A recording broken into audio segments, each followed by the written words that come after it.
Salut la team, bienvenue sur ma chaîne YouTube. Aujourd'hui, on parle du muscle up et cette fois-ci aux anneaux. Tout d'abord, je rappelle que si vous commencez par regarder cette vidéo, merci d'aller voir la toute première que j'ai sortie sur le strict ring muscle up. Donc aujourd'hui, on va parler du keeping. Je rappelle que pour maîtriser le keeping, il faut d'abord réussir ces strict ring muscle up. Je vous dis pas d'en faire 5 d'affilée, mais si déjà vous pouvez en faire un, ça serait déjà pas mal. Je rappelle pour la petite information qu'on est sur un mouvement type CrossFit qui va vous permettre de faire plus de répétitions, que ce soit en WOD, dans vos entraînements et en compétition. Ce n'est pas forcément un mouvement que je mettrai tous les jours parce que ça peut être traumatisant pour les épaules, pour le dos, du fait du poids du corps et du poids du corps aussi dans les épaules. Donc faites aussi attention, pensez à bien vous échauffer. Je vous rappelle, j'ai fait une routine ring qui est sur mon site internet que vous pouvez retrouver dans la rubrique PAC. Donc une fois qu'on a maîtrisé son strict ring muscle up, on va commencer à parler des balancés, d'accord? Donc les balancés en gym, c'est tout simplement être sous les anneaux et se balancer devant et derrière.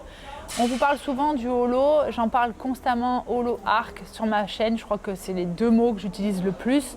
On va les reproduire sous les anneaux. J'aime bien dire de passer du temps sur les anneaux, donc là vous voyez sur la petite vidéo, c'est d'être suspendu à des anneaux et commencer à se balancer et chercher ces positions qui vont être le holo et le arc.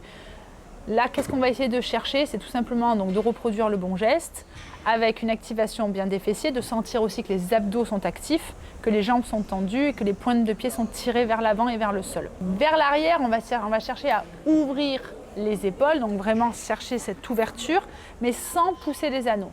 J'aime bien demander aux gens de rester toujours sous les anneaux, que c'est le corps qui bouge et non pas les anneaux. En fait, c'est comme l'haltérophilie, ce n'est pas la barre qui bouge, c'est vous qui bougez derrière la barre. La barre, elle reste toujours dans l'axe. Les anneaux, c'est la même chose. Les anneaux sont à une place, c'est vous qui bougez autour. Donc, ce n'est pas la peine de pousser et de tirer dans tous les sens les anneaux. Les mains, vous me les laissez fixes pour le moment, pas trop fermées, pas trop ouvertes, c'est une position un petit peu neutre, légèrement ouvert vers l'extérieur, mais ça, c'est des petits détails, c'est vraiment très personnel, ça dépend des gens, ça dépend de votre mobilité au niveau des épaules. J'aime bien préciser qu'on fait ce genre d'exercice constamment et que ça doit être la base de vos échauffements quand vous travaillez sur les anneaux. Une fois que vous maîtrisez ces petits keeping, donc ça peut être 4 séries de 8 à 10 répétitions, en respirant s'il vous plaît, parce qu'en gym on respire, on va chercher à faire des keeping beaucoup plus grands. Donc vous le voyez sur la deuxième vidéo, je fais des keeping où là cette fois-ci, au moment où je fais le holo, je vais venir tirer les anneaux vers les hanches, vers le nombril. Le but du jeu, c'est de commencer à se tracter, mais que le corps s'élève en même temps. Et là, souvent, l'erreur que je vois, c'est les gens qui tirent et les jambes sont toujours au sol. Or, le corps doit se lever. C'est vraiment une inertie, c'est-à-dire que le corps est tellement gainé qu'au moment où vous finissez votre balancé, le bassin monte et le tirage se fait sans forcer. C'est très important, j'insiste bien là-dessus. C'est un tirage qui se fait par le dos, un petit peu par les bras, et qui vient chercher au niveau des hanches. Et en fait, cet exercice, si ça, vous savez le faire d'une manière fluide, ça va être beaucoup plus simple pour la suite et il n'y aura plus qu'à travailler la transition. Donc travaillez vos balancés et n'essayez pas juste de passer par-dessus les anneaux, c'est très dangereux en plus. Une fois qu'on a réussi et qu'on a bien étudié ces keeping, j'aime bien travailler le jumping muscle up. On part les pieds sur une box, les anneaux sont bas et après c'est à vous de jauger au niveau de la hauteur et de jouer avec les amplitudes de plus en plus difficiles, donc de plus en plus haut. Et c'est de venir chercher cette fameuse transition, donc on peut arriver en dip, ou on peut aussi travailler le fameux presse au-dessus des anneaux, comme le jumping bar muscle up où on va monter bras tendus. Les deux se font, donc c'est à vous de voir si votre box est basse, il va falloir sauter beaucoup plus pour arriver dans les anneaux. Cet exercice, ça me permet déjà de voir où est-ce que vous en êtes, si vous êtes capable d'arriver les deux bras en même temps sur les anneaux, et non pas d'ouvrir et de passer à travers. Ça, c'est très important, c'est vraiment sécuritaire. Ensuite, ça vous permet de savoir si vous êtes capable de monter par-dessus les anneaux. Et si cet exercice est déjà compliqué à faire, vous avez bien compris qu'il faudra repasser par la force et du coup, il faudra repasser par le strict muscle up. Donc le jumping muscle up, bien les pieds sous les anneaux, je pousse dans mes jambes et je viens chercher à arriver les biceps sur les anneaux. Pas besoin de faire le dips, on n'est pas là pour travailler ça pour le début. Le fameux travail de transition qu'on a déjà vu sur le strict muscle up.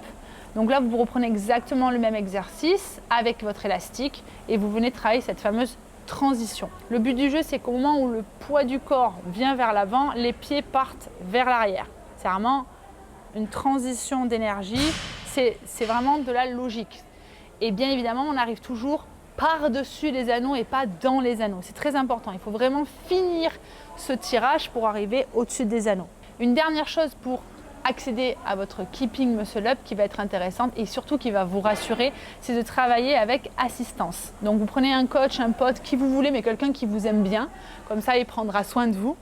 Essayez de mettre une main dans le dos et une main derrière la cuisse et d'aider la personne à faire son keeping et au deuxième ou au troisième de basculer pour vous rassurer et aussi peut-être pour rassurer vos coachs pour pas que vous fassiez n'importe quoi. J'aime bien dire aux personnes d'attraper le t-shirt, comme ça vous risquez rien, d'accord? Et si jamais la personne elle bascule par-dessus les anneaux et qu'elle doit, sans faire exprès, décaler un anneau et tomber, et ben elle va pouvoir éventuellement la rattraper et limiter les dégâts.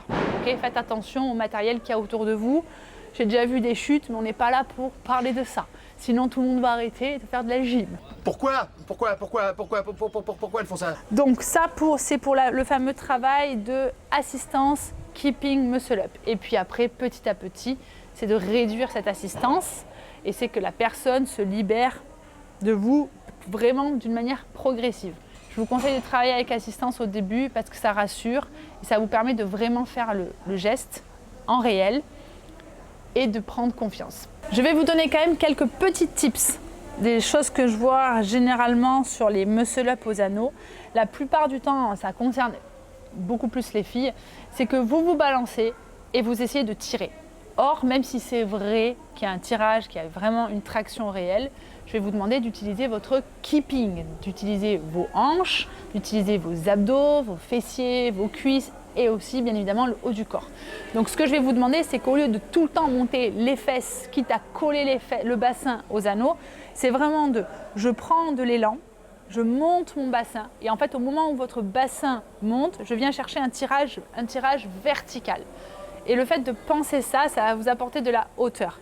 Donc attention à pas trop vous pencher en arrière pour essayer de revenir parce que vous allez être bloqué, souvent parce que vos poignets ne veulent pas tourner parce que vous êtes ici au lieu d'avoir le false grip ou parce que vous êtes trop penché en arrière. Il faut vraiment trouver l'équilibre entre le fameux bon keeping où les hanches vont se redresser et vous, en même temps, vous allez pouvoir chercher de la hauteur par-dessus les anneaux. Donc la traction est verticale et non pas inclinée à l'horizontale, même si on vous le fait travailler d'une manière horizontale. Les choses ont énormément évolué. Attention à ne pas trop regarder les athlètes des CrossFit Games ou les athlètes de haut niveau qui sont souvent extrêmement penchés. Je vous rappelle qu'ils sont en WOD, ils sont très fatigués et qu'au bout d'un moment, quand ils ont fait 40 reps, ils sont obligés de passer par cette étape. Donc vous, le plus possible, c'est de faire un tirage un peu plus vertical. Et enfin, bien évidemment, un dernier conseil, c'est de mettre le grip, surtout pour vous les filles. D'accord ? Les garçons, généralement, vous avez moins de soucis. On ne parlera pas de la mobilité puisque j'en ai déjà parlé dans ma toute première vidéo.